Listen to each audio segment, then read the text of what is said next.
Voilà, chère Brigitte, je crois que vous souhaitez maintenant appeler quelqu'un qui va ouvrir officiellement la cérémonie. Voilà.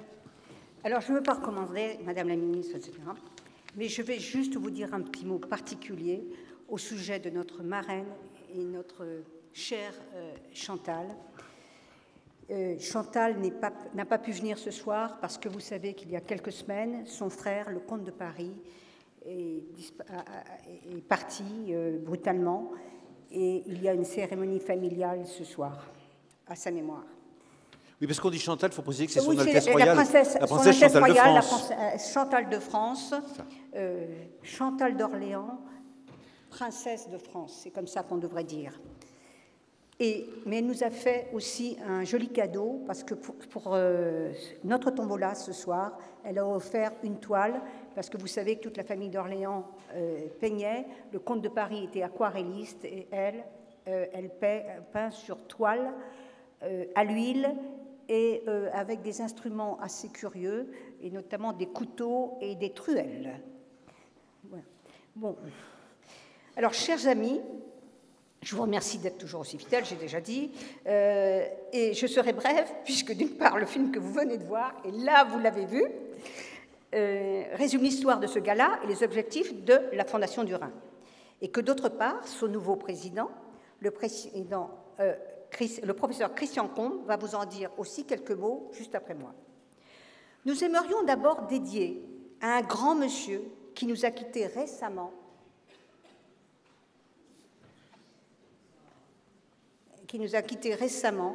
et qui soutenait inlassablement la Fondation avec une générosité incroyable.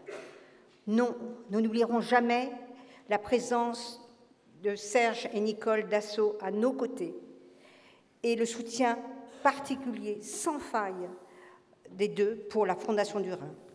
En dehors de ses fonctions de capitaine d'industrie et de parlementaire, Serge Dassault cherchait à aider chaque fois qu'il le pouvait et soutenait de belles causes dans le domaine de la recherche médicale, de l'accompagnement des personnes malades ou démunies, ou de la sauvegarde de notre patrimoine, et toujours avec une générosité et discrétion exemplaires.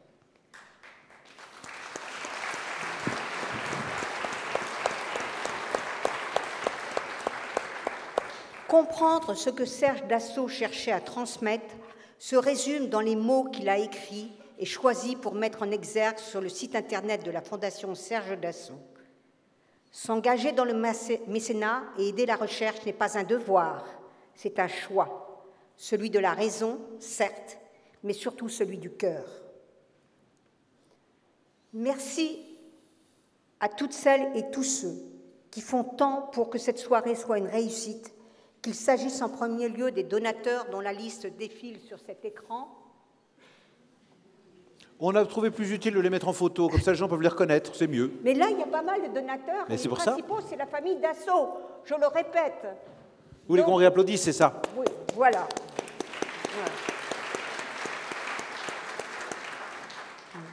C'est bon, ça défile. De notre chère marraine, la princesse Chantal de France, dont la présence bienveillante accompagne quasiment tous nos galas, sauf celui-ci, depuis le premier jour, et que nous regrettons ce soir, de nos ambassadrices Nicole Calfan, Agnès Masson-Doré, Véronique de Villèle et Brigitte Fanny Cohen, de nos ambassadeurs Michel Chevalet, Nessa Montfort et Calixte Nigremont, qui animent avec humour et brio nos soirées.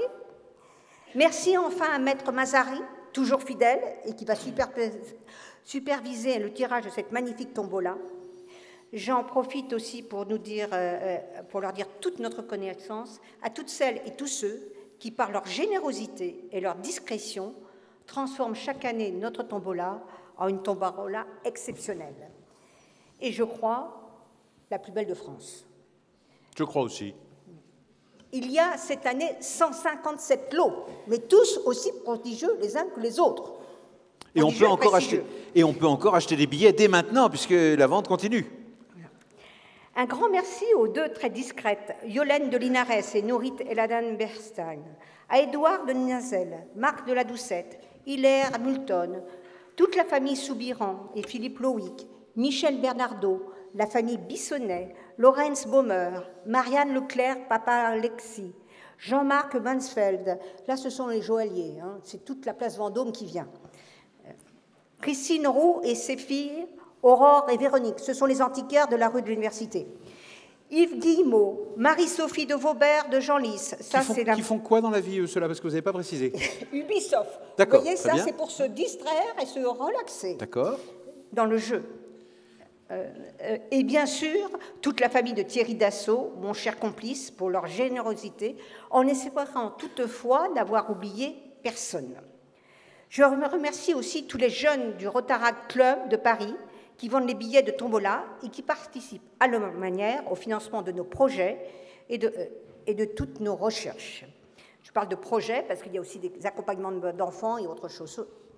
Je le redis, n'hésitez pas à les solliciter car ils sont encore pleins de billets et vraiment, vous êtes quasiment certain de gagner. Alors achetez-en. Et chaque billet que vous achetez, c'est un petit bout de recherche. Merci enfin à tous les bénévoles qui œuvrent le plus souvent dans l'ombre, comme Jacqueline Poulain et son époux Serge, mis trop souvent à contribution. Isabelle Tostivin, Christine Oltraguet, elles sont toutes les deux en train de suivre, mais à l'extérieur, parce que c'est elles qui vous remettront vos lots tout à l'heure, et c'est elles qui font énormément de choses pour les récupérer aussi. Là, du coup, j'ai perdu. Là. Ça, c'est fait, ça, c'est fait, on l'a parlé. Bon, c'est bien. Véronique de Villèle, et enfin, à 2 hommes parmi toutes les femmes. Véronique de Villèle, vous l'avez un petit peu expédiée. Vous devrez bien la refaire parce qu'elle est là. Venir. Oui, mais elle est là, elle prend mal. Tu vas l'appeler. Oui, je vais l'appeler, évidemment. Elle va nous montrer. D'accord, ce qu'elle sait faire. ok, d'accord. Donc, Véronique de Villèle, c'est fait, c'est réglé, on n'en parle plus. Voilà, on n'en parle plus. Et on parle de 2 hommes parmi toutes ces femmes. C'est Michel Delehaye et Hilaire Multon, sans oublier Carole Rocher, Solène Grenet, Valérie Toreux, Josepha Monet, Marc Osterman et Tristan Évrard, et puis, bien sûr, Jean-Paul Pénégris. Nous leur adressons à tous, à toutes et à tous, notre profonde reconnaissance, et je voudrais qu'on les applaudisse. J'ai un tuteur derrière, c'est formidable. C'est pour que vous restiez collé au micro, Brigitte. Parce qu'Alexandre, l'ingénieur du son, s'arrache les cheveux. Il va sans dire que je n'oublie bien sûr pas Alexis Cardenas et ses complices musiciens de la Cardenata Latina. Mais je laisse la parole maintenant au tout nouveau président de la Fondation du Rhin, qui est un vrai fédérateur, car il a réussi, avec le professeur Philippe Brunel, en moins de 2 ans, à réunir les 2 sociétés savantes qui s'occupaient des maladies rénales de l'adulte, la Société de néphrologie et la Société francophone de dialyse, en créant la Société francophone de néphrologie, dialyse et transplantation, dont il a été le président. Cela faisait 20 ans que nous espérions ce moment. Et je dois dire que j'ai un grand plaisir à travailler avec lui pour cette fondation.